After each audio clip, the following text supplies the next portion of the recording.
Hey everyone, Retro Dude here. Thanks for visiting our channel where we review all things retro. Focus heavily on video games, however we do veer off occasionally into movies, toys, music. As long as it's retro, we'll take a look at it. Alright, so today I decided to go into a NES game called the Battle of Olympus. This game was released in 1988. It was also released for the Game Boy, though I think it was only released in Europe. So that's probably why I didn't even know that it was released for the Game Boy. It's an action RPG game. I'm doing research for this game. I came upon a fact that I thought I'd share with you guys. It was only developed by 3 people. That's right, a whole game, music, art, gameplay was only developed by 3 people. That is amazing. You guys definitely want to check out what these 3 people were able to do. It undeniably takes inspiration from The Legend of Zelda 2 Link's Adventure. It looks very similar to it, though it did augment on the formula, so it has a little bit more power-ups on it. It's not just the same old, same old. It was developed by Infinity and published by Brother Bun here in the States. Mainly, I'm just going to talk a little bit about what I remember about it. And from there, we're going to take a look and see if it holds up to the memory. Now, this game I haven't played in 30 years, so we don't know exactly how good it is to today's standards. But that's exactly why we're doing this, just to see if some of these old games that we remember very fondly, if they actually held up to the test of time. Gameplay wise, from what I remember, all right, just straight off memory, you get to meet the gods and get their power-ups. They give you certain items. It's a lot like Clash of Titans, an old I think it was 1980s movie, where again you go and you meet gods and they give you power-ups. So it felt similar in nature to me on that end. You get Pegasus, for example, who he teleports you different places around the map. You get to upgrade your weapons. You get different swords. You start off with like a club and that's it, which is pretty cool. I liked it. You even call forth sea creatures to help you go to different maps. And you get to battle mythological creatures like Medusa, the Cyclops, the Cerberus. So that I remember a lot about it. I remember it being very cool, being very intrigued by the game. Music wise, I don't remember much about it, so we're gonna take a look at that and see if the music actually held up pretty decently on that. Graphic wise, it took heavy inspiration from Legend of Zelda 2. So if you know what that looks like, I remember looking a lot like it, to the point where even like the final fight of it was like against the shadow, but it was a little bit different. So we're gonna take a look at that, and I remember the final fight on it was actually pretty cool on it. We'll see if it does stand up to what I remember. Now, if you guys like the content, don't forget to click subscribe, and if you have any suggestions or advice on content that you guys would like to see, don't forget to leave a comment. Now, without anything else to say, let's quote my friend from Desperado and just let's play. Let's play.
And we're back. So the first thing that actually came to mind when I was playing this game was, welcome to the age of Nintendo. This game is hard. So if you do decide to take this endeavor on and play this game, prepare to die. My name is Inigo Montoya. You killed my father. Prepare to die. It has an unforgiving design. It uses a lot of cheap tricks to get those deaths. So basically, like, one of the things that I had was, you jump on a platform and there's an enemy just waiting for you right there, to take you out. So you can't just run and jump and expect everything will be fine. If there's an enemy there, it's gonna knock you down and you're gonna lose. Then in my opinion, the developers should be lashed every time they had that basically a static enemy just waiting for you to take you out. So once you died, it took you all the way back to the gods when you visited them.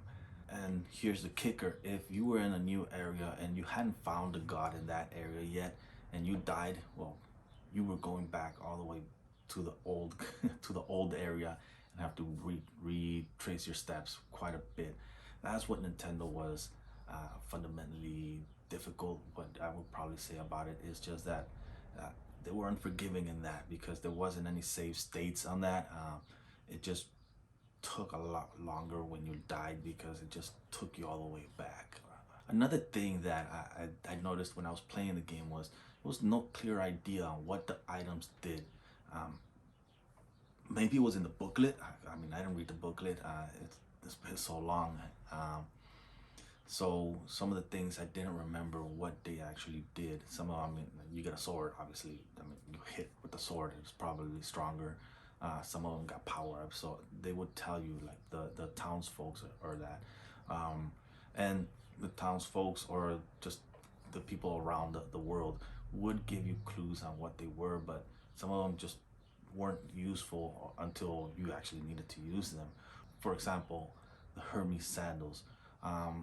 When you first got them, I mean, I saw it just it allowed you to jump a little bit higher, which was fine. I mean, I used that for a little bit, and then playing through the game, maybe like an hour, an hour and a half into it, I noticed that if you leave the button pressed, it actually goes up and sticks to the roof. So I'm like, oh crap, this is a new move I didn't know.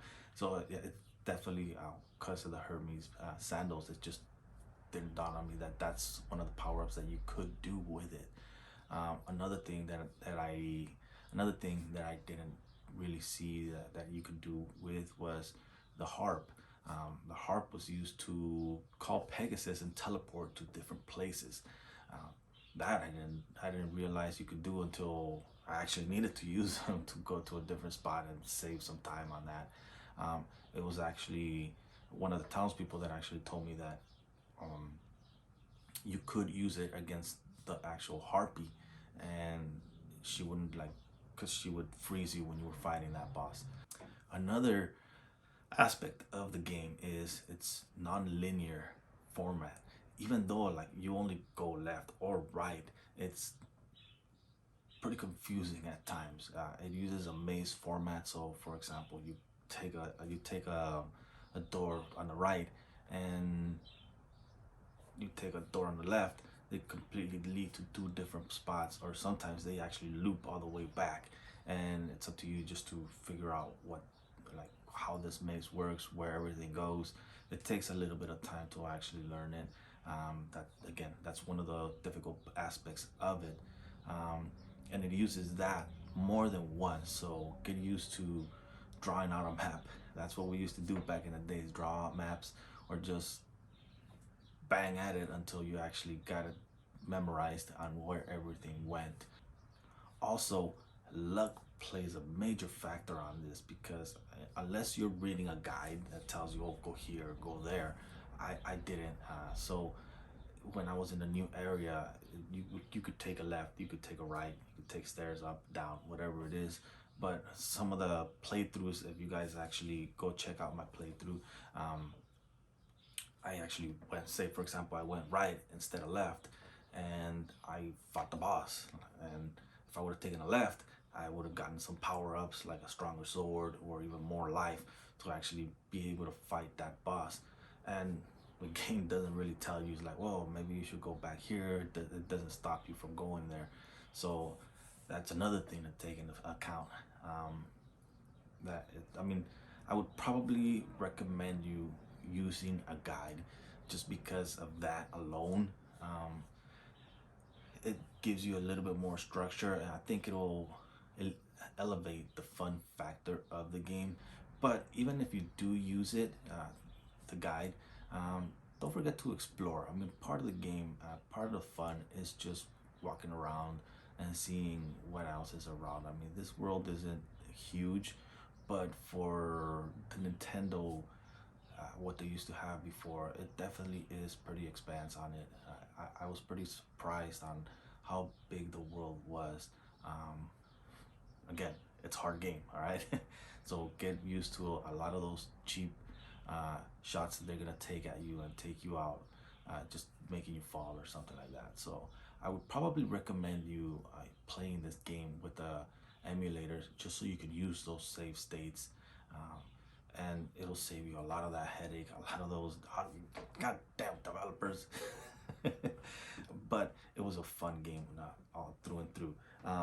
Now, music wise, I wouldn't say it's memorable. That's probably why I don't remember much about it. It's not that great. Okay. The only song that really was its saving grace, that, in my opinion, was the opening scene on it. It actually has a pretty decent melody on it. I think it could definitely be remixed if somebody undertook that. I haven't checked our buddy's OC remix to see if they actually redid that one. But if I do, I'll probably put in the links below, because it was actually pretty decent. I liked it. Graphics wise, again, it took heavy inspiration from Legend of Zelda 2, so it's probably gonna look a lot similar to you if you've played that game. One thing that I can say though is it has a lot of different types of enemies. Nintendo was pretty notorious for recycling the same enemy, just changing the color on it. This one didn't do that, if I remember correctly. I mean, you did see the, like, for example, it used bats a lot. I hate the bats, by the way. They're the ones who killed me the most. They were so annoying. If you look at the playthrough, you'll see what I mean. But it didn't recycle like, oh, this bat is gonna be blue, this guy is gonna be green, and now it takes twice the shots to kill them. It had a lot of different enemies. So it had bats, it had monkeys, it had gargoyles, it had snakes, it had giant snakes. So whenever you went into a different area, it felt different. They were all different enemies. That's something that I definitely say I was very well done on the design of it. So if you like challenging games, you definitely want to check out a true classic, in my opinion. The Battle of Olympus was a great game. It was a great experience. Again, very challenging. Don't let it turn you off in the fact that when it was released, and even nowadays, it really just gets a lot of flack for looking a lot like the Legend of Zelda 2. So you're thinking, like, whoa, why don't I just play Legend of Zelda 2? Completely different games. I mean, nowadays you see the same format recycled on so many games. So if you're used to that, you can definitely take a look at this game with a fresh coat of paint, fresh eyes, and you'll see what I see. It's a really well-made game that has a lot of different powers on it. I liked it. Thanks for joining us on this great and hard adventure. And don't forget, guys, always keep it retro.